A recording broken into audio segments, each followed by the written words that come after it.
AQI, air quality index. आजकल जब से ही दिल्ली या और भी मेट्रो सिटी या और भी जहाँ भी बहुत ही पॉपुलेटेड जन सिटी है वहाँ पे वायु प्रदूषण इंडिया में एकाएक बढ़ गया है, खासकर दिल्ली में तो आज के न्यूज़ में 400 दिखा था AQI। तो आज हम समझेंगे AQI है क्या। तो AQI सबसे इसका फुल फॉर्म होता है एयर क्वालिटी इंडेक्स। अब एयर क्वालिटी इंडेक्स क्या है, एक आपको नंबर देता है कि भाई इतना नंबर है तो आपका हवा ठीक है, इतना नंबर है तो आपका हवा खराब है। जनरली इंडिया में 0 से 500 के बीच में इसका निकाला जाता है। अलग अलग रेंज में इसका अलग अलग मापदंड रखा गया है। जैसे 0 से 50 है तो बढ़िया है, 50 से 100 है तो ठीक ठाक है, 100 से 200 है मॉडरेट है, और 200 से 400 है तो दिक्कत है, और 400 से 500 है तो सीवियर है। ऐसे इसको अलग अलग कैटेगरी बांटा गया। अब कहता है कि आखिर वो एयर क्वालिटी इंडेक्स मतलब कि हवा की क्वालिटी उस नंबर देता है जिसको पता चलता है कि हवा कितना प्रदूषित है। तो सबसे पहले एक ये समझ लेते हैं कि हवा माने कि वायु प्रदूषण क्या है।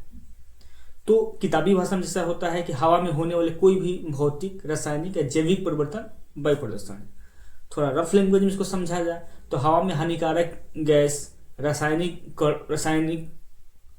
रसायनों, कणों, धूल की मौजूदगी से जो मानव स्वास्थ्य को, मानव हेल्थ को जो नुकसान पहुंचता है, चाहे वन्य जीवन के लिए चाहे पर्यावरण के लिए नुकसानदेह होता है।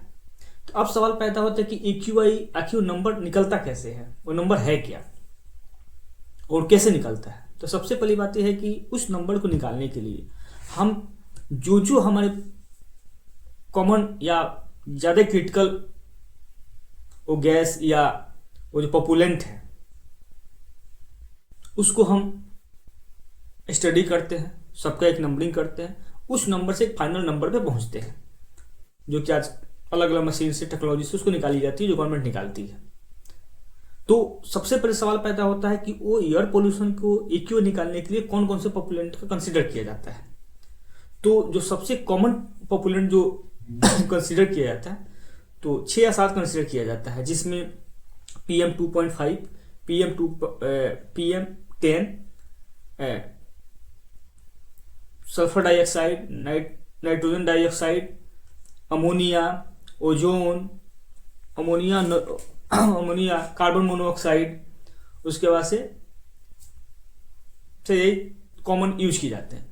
5 पॉपुलेंट और भी हैं, जैसे कि उसमें बाद में उसमें मैं चर्चा करूंगा, जैसे कि लीड हो गया, निकिल हो गया, आर्सेनिक हो गया, फिर से बेंजीन हो गया, बेंजीन पैरेन एक होता है वो हो गया। तो इस सारे को स्टडी करते हैं। मेनली हम शुरू में यही 5 को लेते हैं, कार्बन मोनोऑक्साइड को लेकर चलते हैं, ओजोन को लेकर चलते हैं, नाइट्रोजन डाइऑक्साइड को, सल्फर डाइऑक्साइड को और अमोनिया को लेकर चलते हैं, जो स्टडी करते हैं इन सारी गैसों का, कि इन सारे गैसों निकालते हैं। अब एक एक करके समझते हैं कि भाई एक्चुअल में है क्या। तो सबसे पहले समझते हैं PM2.5 कैसे। मैक्सिमम जगह आपको न्यूज पेपर में पढ़िएगा PM2.5 लिखा होगा, तो समझते हैं PM2.5 का मतलब क्या है और PM2.10 का मतलब क्या है। ये तो बाकी गैसें समझ में आती हैं, लेकिन PM2.4 पर PM2.5 थोड़ा अजीब टाइप का लगता है। तो PM2.5 का मतलब होता है पार्टिकुलेट मैटर 2.5 माइक्रोमीटर डायमीटर दिया होता है। फिर PM10 का मतलब हुआ पार्टिकुलेट मैटर 10 माइक्रोमीटर। अब समझिए कि मध्य की ऐसा सूक्ष्म कण, ऐसा पार्टिकुलेट मैटर, धूल का कण कहें चाहे कोई भी कण कहें, जिसका व्यास, जिसका डायमीटर 2.5 माइक्रोमीटर। अब आपको 1 मीटर बोलेंगे तो समझ में आता है, 1 सेंटीमीटर भी बोलेंगे तो आपको समझ में आएगा, 1 इंच भी बोलेंगे तो आपको समझ में आएगा, mm भी बोलेंगे तो समझ में आएगा, मिलीमीटर। लेकिन 1.5 आपको माइक्रोमीटर बोले तो उसको अंदाजा लगाना थोड़ा मुश्किल है। लेकिन एक अंदाज लगाने के लिए एक आपको हम एग्जाम्पल देते हैं, देसी एग्जाम्पल, कि जैसे हम एक बाल से निकाले, सर से बाल निकाले, और बाल निकालने के जो टिप हुआ, बाल का जो टिप हुआ, तो इसका जो डायमीटर होता है, इसका जो पूरे गोलाकार का डायमीटर जो होता है, इसका होता है डायमीटर अप्रोक्स 50 to 70, 50 से 70 के बीच में इसका डायमीटर होता है। अब समझिए एक बाल हम निकाले और बाल का जो टिप हुआ उसका डायमीटर हुआ कितना, इसका डायमीटर हुआ आपका 50 से 70 माइक्रोमीटर। और कहाँ PM2.5 कितना छोटा है, मैंने बाल निकालने का जो डायमीटर है ये 50 से 70, मान लीजिए 70 होगा और 70 माइक्रोमीटर है, और वो 2.5 जो कण होगा उसका हाइट उससे कितना कम होगा, 2.5 ढाई माइक्रोमीटर का साइज का रहता है। मतलब ये समझिए कि हम अपनी आंख से उसको नहीं देख सकते हैं। दूसरा, और यही कारण, और PM पार्टिकुलर 10 जो है सिंपल से उसका 10 जो होता है वो माइक्रोमीटर 10 होगा, मतलब इसको भी मार्क्स से नहीं देख सकते मोटा मोटी। दूसरा, बालू का कण ले लेते हैं। बालू का कण का एक अप्रोक्स माना जाता है कि बालू का कण को छोटा सा कण लेंगे, उसका एक रफली डायमीटर जो होता है वो 90 माइक्रोमीटर का होता है। जो बालू कण आपको बहुत छोटा दिखता है उसका 90 माइक्रोमीटर का होता है। और कहाँ हमारा एयर पॉपुलेंट जो है उसका PM2.5 में 2.5 में, कहाँ 2.5 और कहाँ 90, उतना का अंतर है दोनों में।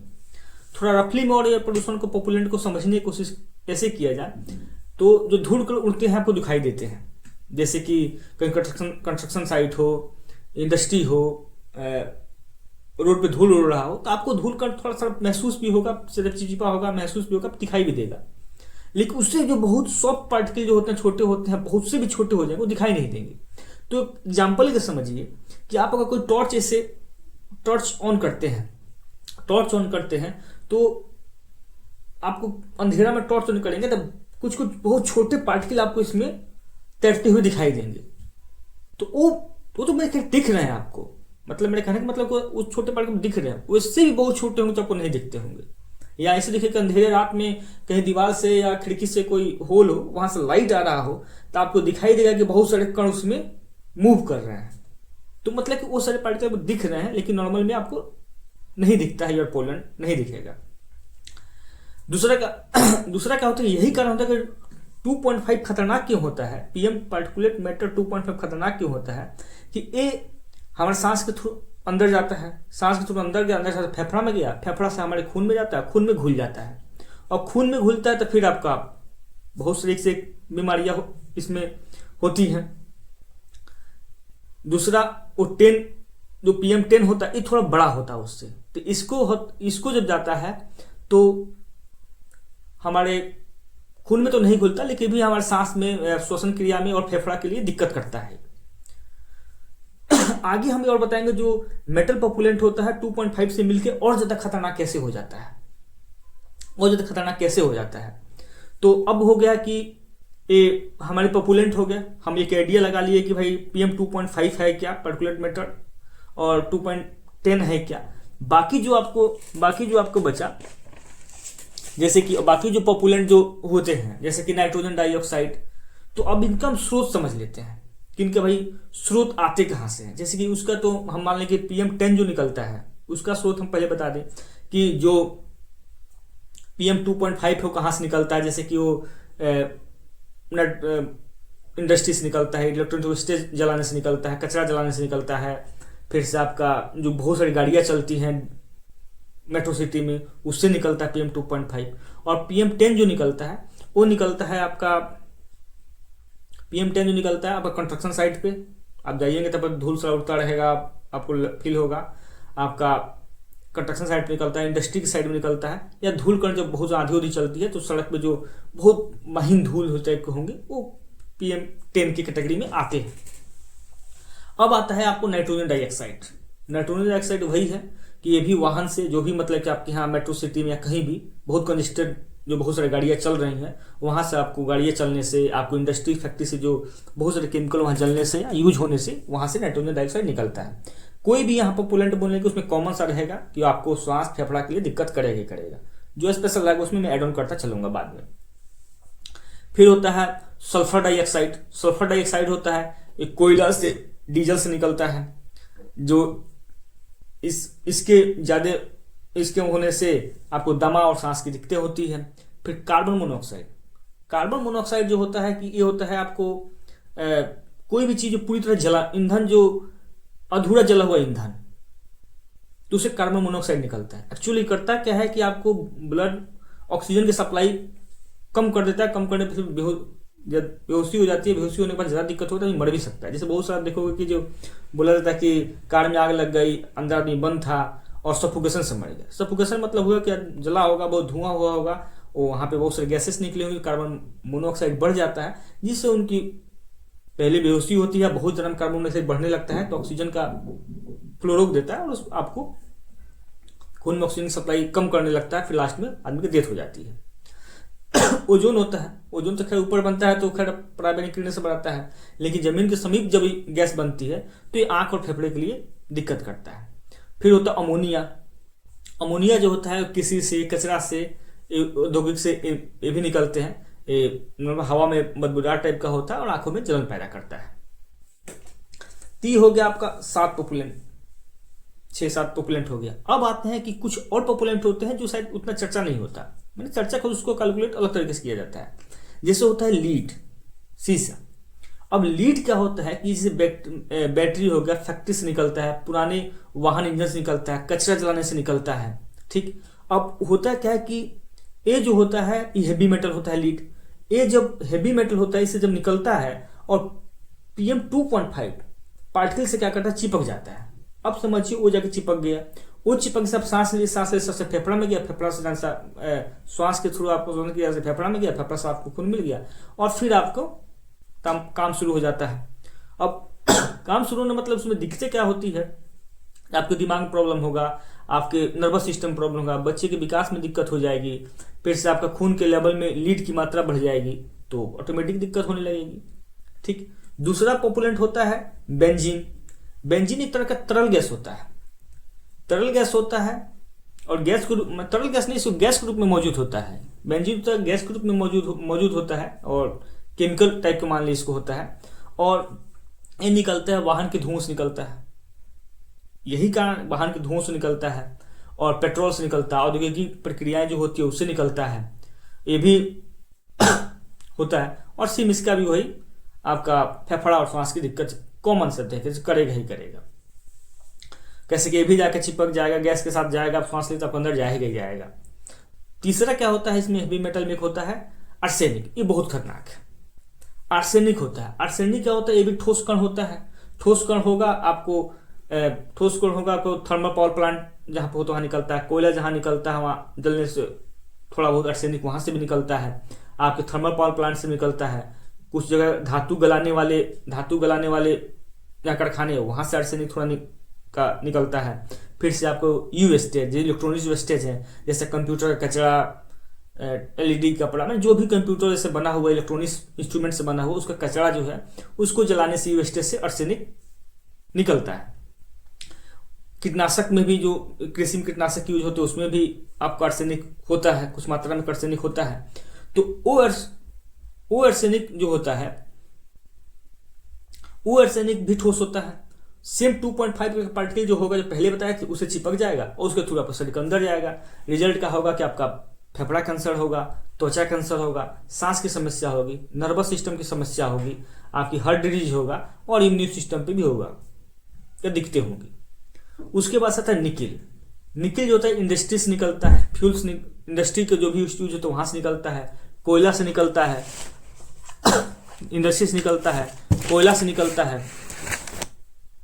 फ्यूल जो यूज होता है वहां से वहां से निकलता है, वेस्टेज से भी निकलता है। और खासकर जो इसमें ईंधन की बात है, इसमें जो डीजल पुराने टाइम में जलाए जाते हैं उससे खासकर ज़्यादा निकलता है।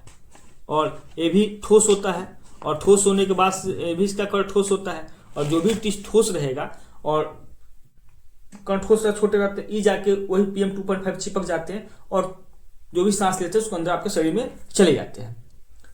एक होता है आपका, एक और पॉपुलेंट होता है जिसका बोलते हैं बेंजोनो ए पायरीन। ये सबसे ज़्यादा कैंसर का कारक है और ये DNA को तो नुकसान करता ही करता है, साथ में बहुत दिन तक इसके पाले आप पड़ जाते हैं तो आपको कैंसर तक भी हो सकते हैं। ये खासकर निकलता है पुराने डीजल इंजन जो यूज होते हैं वहां से निकलते हैं, कचरा जलाने से, खासकर प्लास्टिक, कपड़ा, रबड़, घर का कूड़ा, ये सब जलाने से निकलता है। लकड़ी कोयला में भी बहुत निकलता है, मैंने लकड़ी कोयला, चूल्हा भट्ठी, पावर प्लांट, इस सब में से भी निकलता है।